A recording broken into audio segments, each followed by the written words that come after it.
राष्ट्रवादीशी आपलं आयुष्यभर पटलं नाही असं तानाजी सावंत म्हणालेत। मांडीला मांडी लावून बसलो तरी बाहेर आल्यावर उलट्या होतात। सावंतांनी राष्ट्रवादीबाबत हे खळबळजनक वक्तव्य केले। तानाजी सावंतांच्या विधानानं महायुतीत आता पुन्हा एकदा वादाला तोंड सुटलं।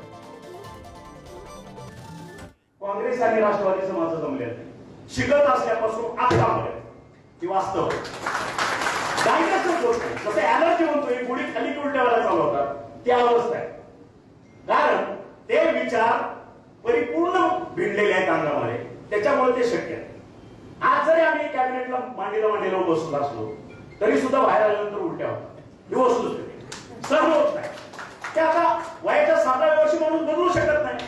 जे काय 15-20 वर्षाचं पोरग आहे आता तू असं कर बापानं थोडं जम दिला की नीट झाला होत नाही ते लक्षात। त्याच्यामुळं आम्ही तत्वाशी बांधलेला आहोत। खरं तर तानाजी सावंत यांचं असं वक्तव्य ऐकून घेण्याची आम्हाला अजिबात आवश्यकता नाही। माझी तर व्यक्तिगतरित्या अजितदादांना विनंती राहील की असलं ऐकून घेण्यापेक्षा आपण महायुतीमधून बाहेर पडलेलं चांगलं। आपण काय लाचार आहोत का सत्तेला?